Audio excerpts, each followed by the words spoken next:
Hi everyone and welcome. So you're joining me today on a tutorial on how to look after thread and maintain an overlock machine. My machine is the Elna 683 model, which is either a 3 thread or 4 thread depending what stitch you want on it. So the first thing I'm going to start off by doing is actually giving it a clean. So I've removed an eagle plate. In this area I'm also going to show you which areas. I'm just going to turn it so you can see the moving parts.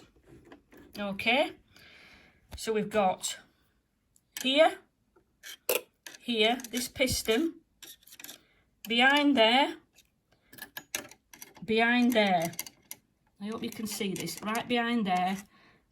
I'm going to put a tiny bit of oil there, and then I'm going to put some oil on the needle shaft here, because every moving part that you see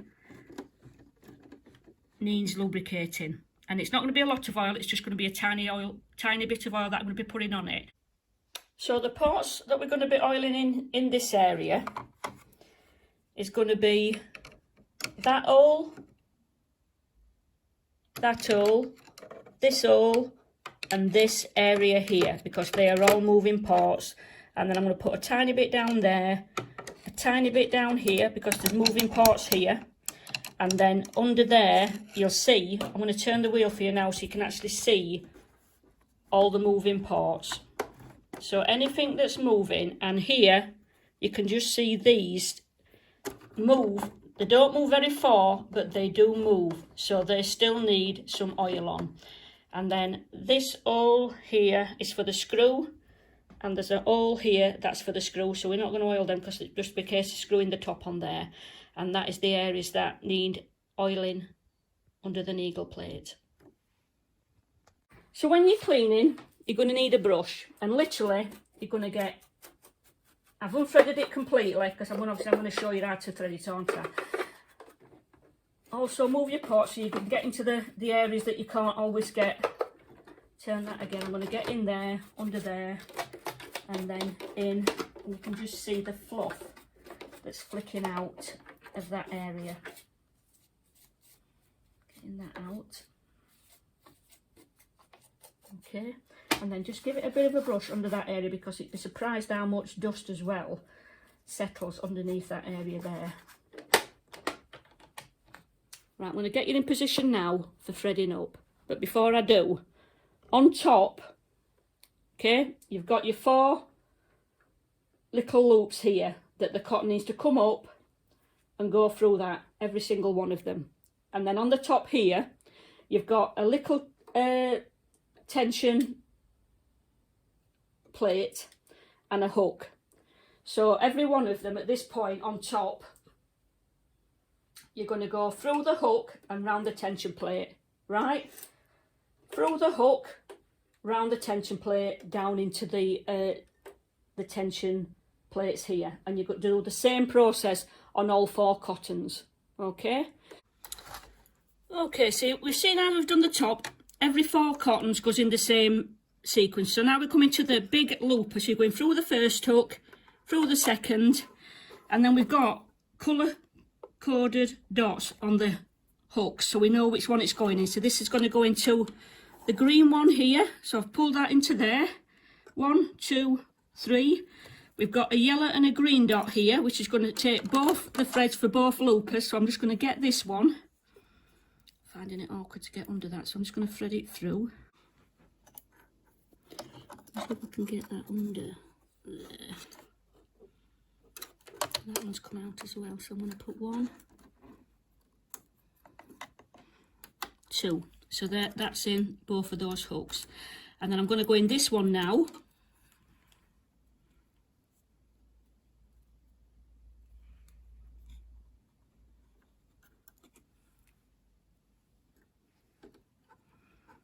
My hooks 1, 2, 3, 4, 5 for the long looper, which is this one. So I'm going to come in and pull this thread through. I'm going to put that just behind the point on that large looper, like so. So it just sits under that top looper there. I'm going to come back in this way with my tweezers and pull it through. And then I'm just going to cut that thread and thread it straight through. So that's going to go straight through the front. Let's try and doing it so it doesn't come back out again.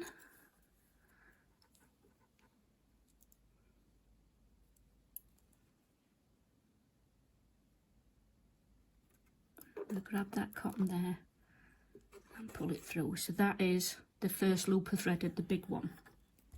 So I'm going to go into the second one, and that's going to come down the first hook, and this one's a flat one, so it just goes in like there. Okay, so we've got a yellow dot here, so we know that this one for the yellow tension, the small looper is going to go into that hook as sewn there.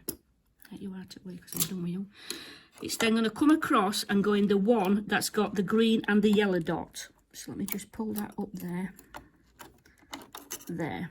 So we've gone 1, 2, 3, 4, and we've missed this one because that is just the green one. So from here we've got this little twisty hole, if you like. I don't really know what you call it, but you're just going to put the cotton in there. You're going to then fetch your small looper, which is this one here.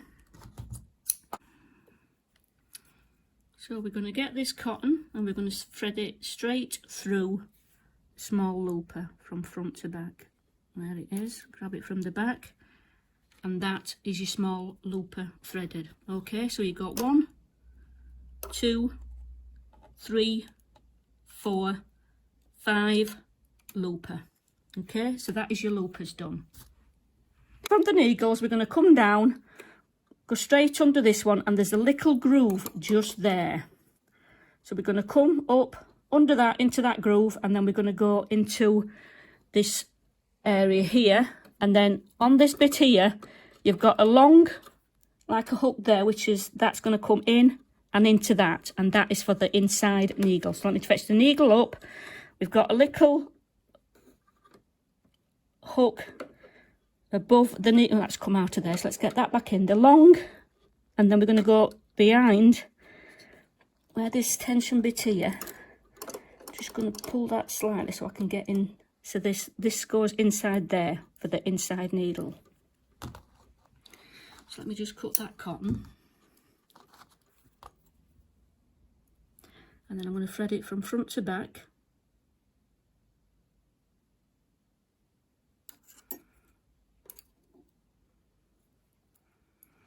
Like so.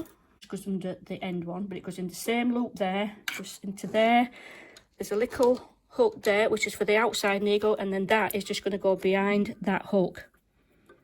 Okay, and then I'm just going to thread that.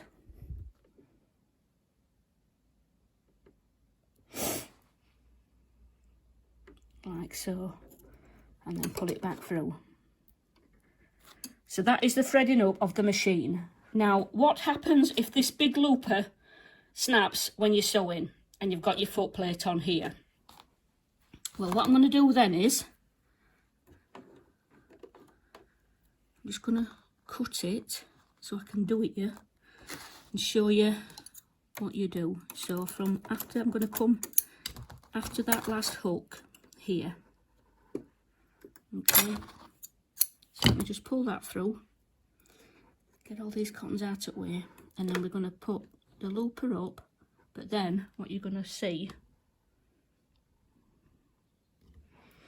we've got a small hook here that you can see that's moving. So this is the piece here where I'm going to put the cotton inside this hook here. Let me just get it in there, like so. And then what you do is you lift that up, and that puts it back on the end of your looper, right back on the top where it lives. So, and then literally it's just a case of re-threading that back through your front looper.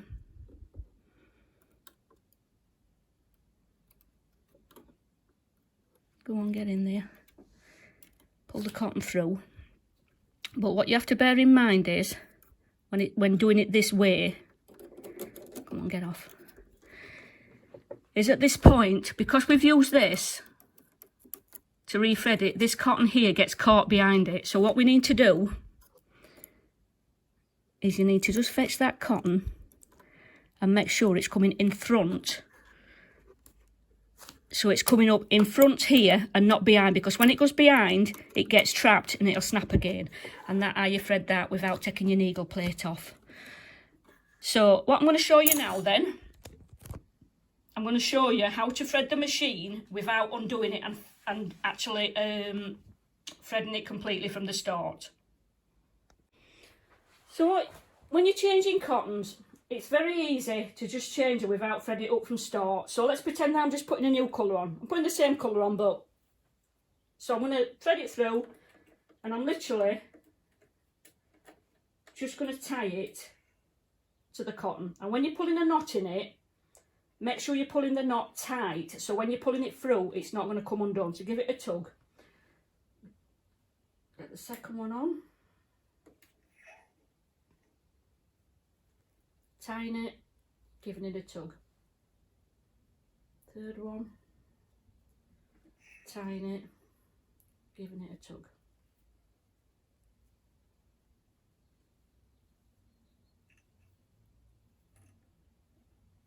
So they've all got secure knots on. And then what you do, obviously undo your needles, and we're just going to pull them two through. Okay, and we're going to obviously trim your cottons, rethread your needles.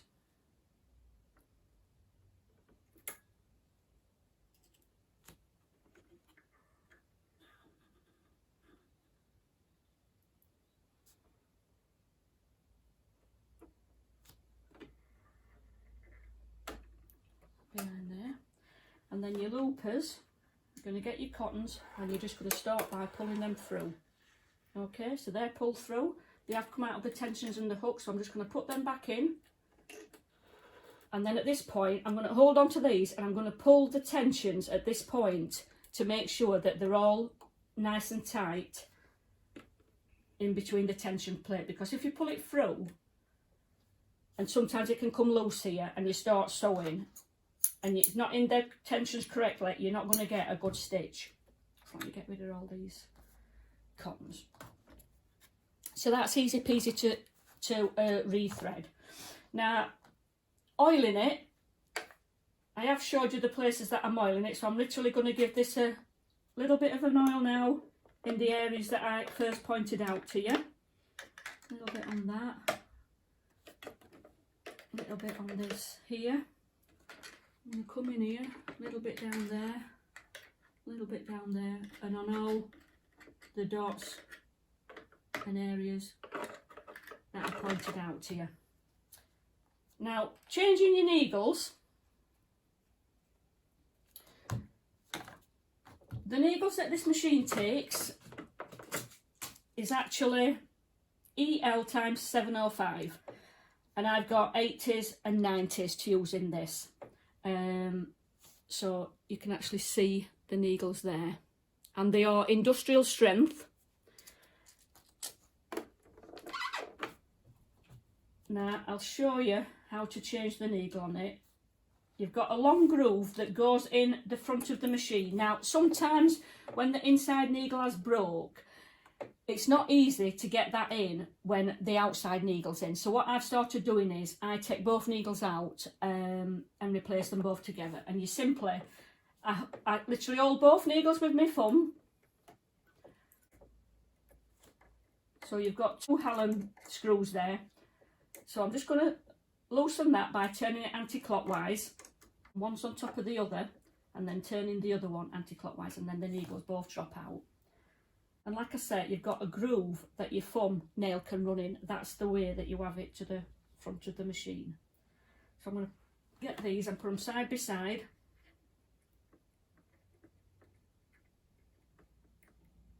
And then I'm going to push them up as far as they will go. Now that back one, it needs to go up, inside one needs to go up a little bit more. So let me just undo that.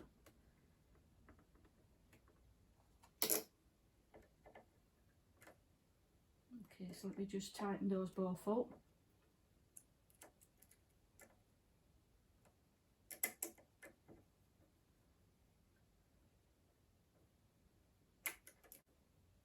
Yeah, so that is. And these, they don't fit flush. The outside needle is set slightly higher up in the shaft than the inside needle. So I'm just going to rethread both of those. Okay, so they're all good to go. So what I'm going to show you now is I'm going to actually show you how to change your bulb. Okay, so to change your bulb, we're going to take, hold on a minute, let me get in here. There's a screw at the end of this, and I'm just going to undo that. Okay.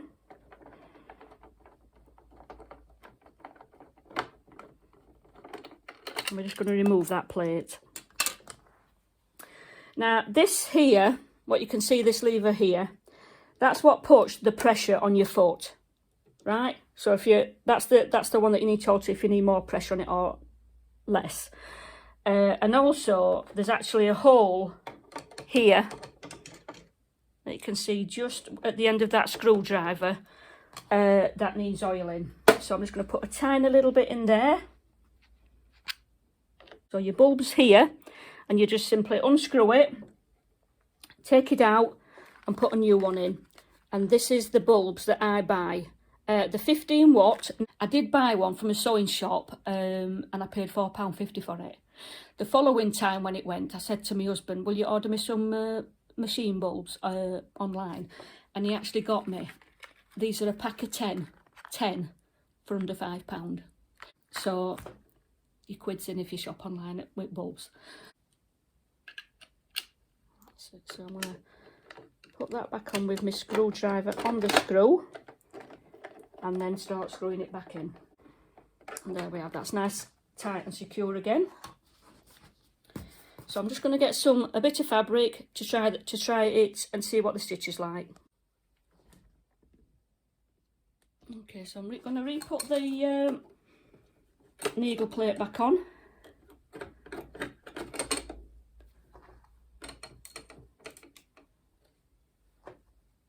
You will notice one screw's larger than the other at the back because my original screw, after I took it out at some point, just the top of it just disintegrated.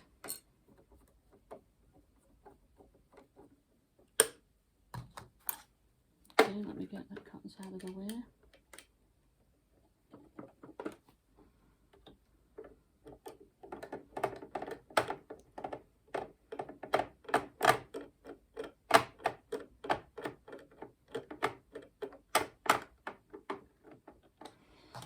Okay, so let me get all my 4 cottons underneath the foot here.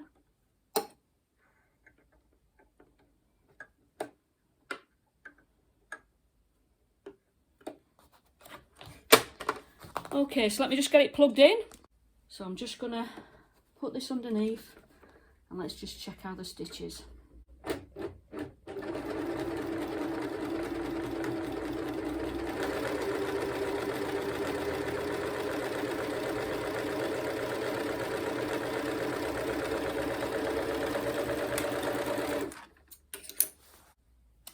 Right, I know what I did wrong there. You can see there the different width. Can you see where it just starts going thicker here to that area there? And there's a little lever just here. And when I cleaned it, I'd moved that. So that's on the N, and then there's an R, and I have it on the set on the R, which is the wide set. The N one is where you're doing, I believe, on the rolled M, so it sort of makes it narrower and starts to roll the overlocking down, which is what it was doing. That is a good stitching. Happy with that. You can see there, front and back, all lined up perfect. It's a bit hard to see because I've sewn it on a gingham. I've got a stitch length at the side here, which I normally sew between 1.5 and 2. All my tensions roughly are on number 4. The manual, if I need to do a different type of stitching, like if I want to do a rolled M or gathering, anything like that, the manual tells me which tension number to put it on, which stitch length to have it on, if I need to alter the differential feed or this one here.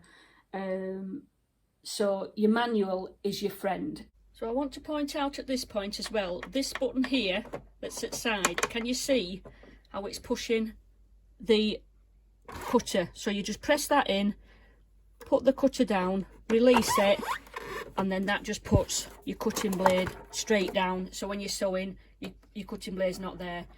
To get it back up, you press it back in,